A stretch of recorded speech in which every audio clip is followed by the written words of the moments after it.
这部电影真是把迪拜王子们骂了个遍，曝光了他们是如何在1年之内花24亿美金找了12000名小姐的事儿，并且这些女孩还都是精挑细选出来的极品，低于1.7米的不要，超过110斤的边靠，脸蛋拉胯的更是看都不看。所以这些女孩基本上都是国际超模，要不就是空姐，再然后就是大学生了。而帮他们联系这些女孩的是个叫艾米的妈妈桑，靠着拉皮条，她1年就赚了10辈子都花不完的钱。更炸裂的是，这部电影的开篇第一句话就是此片根据真实事件改编。相信我，这部电影绝对会打破你对迪拜王室的以往认知，也能让你知道有钱人的世界有多肮脏、多变态。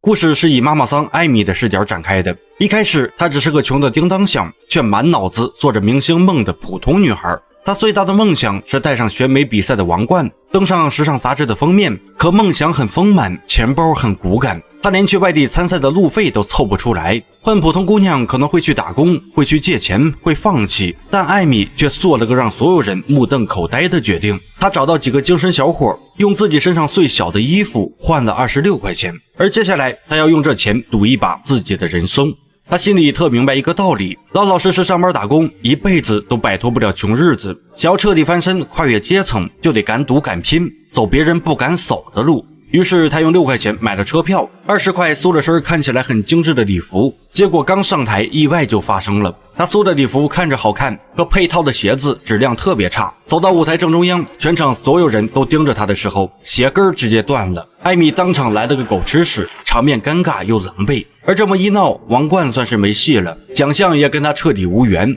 就在艾米崩溃大哭的时候，一个衣冠楚楚的男人找到了他，声称选美冠军不过是个虚名，只要背后有大佬撑腰，下一届的冠军就是你。为了让艾米相信自己的能力，男人在邀请他共进晚餐时，还把历届选美冠军妮卡喊了过来。他登上过杂志封面，是艾米从小的偶像。不过当看到妮卡对男人的态度时，艾米一瞬间全明白了，这场声势浩大的选美比赛根本不是什么选拔优秀女性的舞台，而是富人们挑选玩伴的筛选场。而这男人就是这场比赛背后的大股东之一，他看中了艾米的姿色，说白了就是想得。艾米自然懂得，心想反正也有过男朋友，所以毫不犹豫的就答应了。结果半路却被找来的母亲截住，他深知这条路有多黑，死拉硬拽的把艾米带了出来。可一心想成名的艾米根本不听劝，因为她从小看着自己的妈妈过日子，没本事没底气，一辈子看别人脸色，受尽清贫。她打心底里不想活成妈妈的样子，哪怕走捷径冒风险也比穷一辈子强。所以第二天她就背着母亲又回来了，可那个男人已经找不到了。无奈之下，她只好投靠了圈子里一对做了很多年的母女蛇头。这对母女人脉广，渠道多，专门对接高端富豪。靠着他们的引荐，艾米终于是如愿以偿。可男人最后只给了她1000美金，根本没再提什么冠军的事儿。不过这对艾米来说已经不重要了，反正成名也是为了挣钱。可当他把钱拿给那对母女看时，老女人竟然直接抽走了70%介绍费，累死累活的她最后只拿到300块，这跟打工仔又有什么区别呢？这一刻艾米彻底醒悟，也就是要自己当老板。不过想暴富你得先铺路。从这之后，艾米彻底放开了所有顾虑和底线，圈子里别人嫌屈辱不敢接太刁钻的单子，她全部拿下。当然不是为了这点蝇头小利，而是借着每一次应酬，每一场饭局，悄悄散人脉，学规矩，摸透有钱人的心思，为以后自己单干做准备。就这么拼了3个月，艾米硬生生熬成了圈子里最能赚钱最靠谱的头牌，同时也摸清了一套规律，那些普通富豪其实都是小客户，真正的大钱顶级的人脉全部都在迪拜王室手里。而想要对接迪拜的王子和王室成员，普通人根本没资格，整个圈子里只有一个叫山姆的人能做到，他是专门替迪拜王室在全世界骚扰年轻女性的总管。很多王室成员不方便出面的场合，不方便亲自做的事儿，全是他一手打理。所以只要抱上山姆这条大腿，那就不愁没有钱赚。为了成功接近他，艾米赌上了自己3个月攒下的所有积蓄。他打听出山姆喜欢去高端赌场消遣，就专门打扮精致过去，主动跟他对赌。整场赌局他故意示弱，最后不仅把所有积蓄输得一干二净，还把身边的美女输给了山姆。这么做的目的有3个：第一，故意输钱示弱，是让山姆放下戒心，看清自己听话，好掌控；第二，反向装格局，和满眼只会捞钱的同行拉开差距，吸引山姆看重自己。第三，顺势展示自己手里有优质女孩资源，证明自己有实力，能干事儿。阅人无数的山姆当然能看出这些小伎俩，不过他喜欢和聪明的人做朋友，也愿意给艾米一个翻身的机会。于是第二天，艾米就接到了人生第一个顶级大单，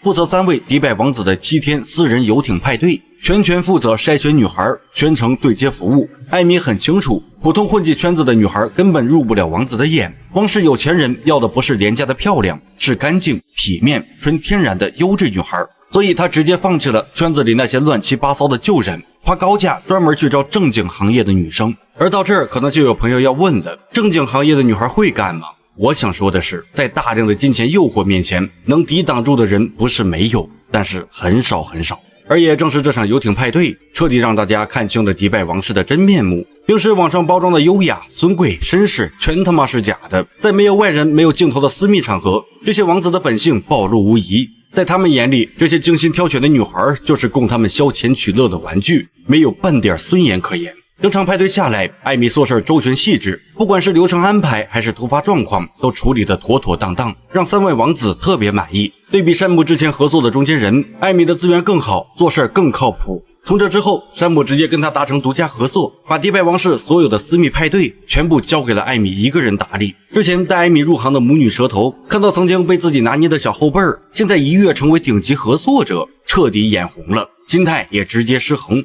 他们不顾圈子里的规矩，偷偷绕过艾米和山姆，主动去搭讪王子，想私下撬单子赚钱。但他们根本不懂顶层的规矩，王室做这种私密交易最看重保密和安分，最讨厌胡乱攀关系的人，所以王子直接把他们赶走了，一点面子都没留。可老女人依旧不死心，她看出和王子谈事的人非富即贵，于是便逼着女儿去讨好他们，目的是让他们帮忙给王子说合作的事儿。结果女儿这一去就是1天1夜，好处没捞着不说，身体和心理都遭受了重创，整个人濒临崩溃。母亲见状立马上前安慰，但出口的第一句话竟然是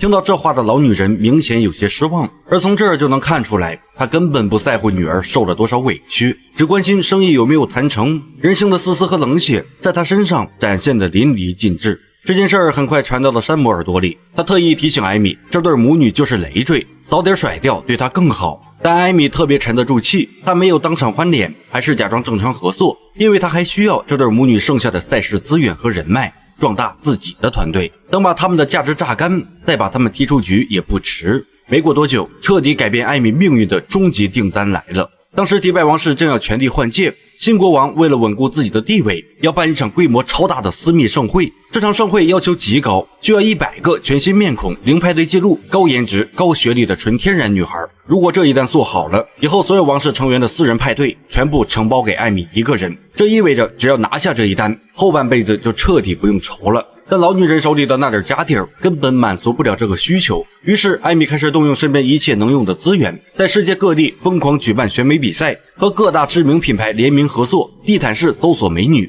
甚至连飞机上的空姐都不放过。反正只要够漂亮，只要愿意来，钱不是问题。而等100个女孩凑齐的这天，艾米就跟老女人翻了脸，老女人气得破口大骂，但她什么都做不了，因为从这一刻起，艾米已经不需要她了。接下来的半年时间，艾米凭借超强的业务能力，从一个身无分文的穷光蛋摇身一变成了迪拜王室的专属总管。最忙的时候，一天要服务300多名王室成员，手底下的姑娘换了一批又一批，基本上每次派对都不重样，甚至还可以做到王室成员只要有需求，他半小时之内就能把人送到。最后年底总结的时候，刨去姑娘们的日常开销和工资，他净赚了24亿美金。换做人民币的话，就是你每天中500万彩票，也得需要9年时间才能跟这个数字持平。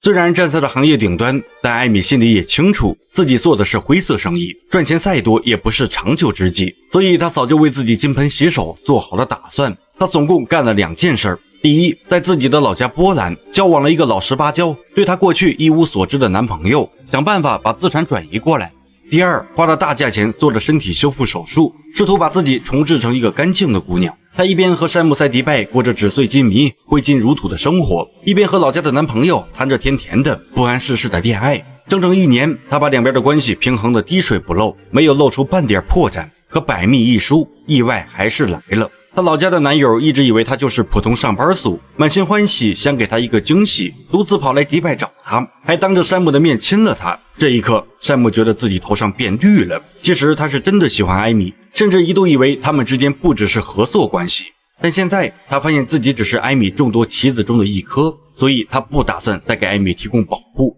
以前艾米和手下的女孩之所以在迪拜能平安无事，是因为山姆在背后帮她摆平一切。警察那边有人打点，地痞流氓有人收拾，出了任何问题都有人兜底。而现在山姆只需要做一件事，那就是什么都不做，便能轻松毁掉艾米所拥有的一切。果然没过3天，麻烦就接踵而至。女孩们在迪拜开始频频遭遇小偷和抢劫，再加上他们做的本就是违法的勾当，警察隔3差5就上门调查。中东国家大多信奉伊斯兰教，对这方面的处罚比很多国家都要严厉得多。这导致艾米和她手下的所有女孩在迪拜寸步难行，像过街老鼠一样东躲西藏。更可怕的是，山姆不仅对这一切视而不见，甚至还在背后推波助澜。他给王子们提供了更加变态的玩法。几天下来，几乎每个女孩都濒临崩溃，甚至有个直接选择了自杀。就连艾米自己都成了众矢之的。二王子想要当众羞辱她，这让本就心情不好的艾米瞬间暴走，拿起山姆手里的酒瓶狠狠砸在了二王子脑袋上。好在这时有人喊他开会，艾米这才没遭到报复，连夜逃回了波兰老家，并接受了老实男友的求婚，后来还和他生了个女儿。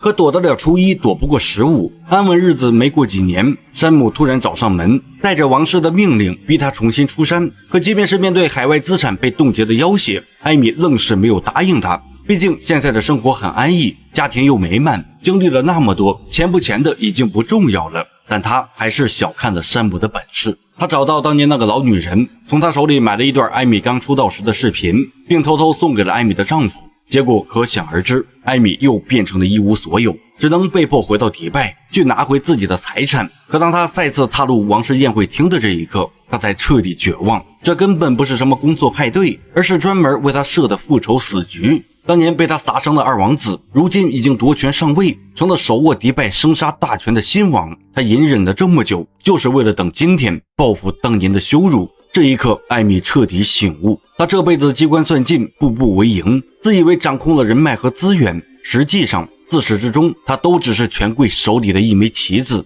有用就捧你上位，没用就随手碾碎。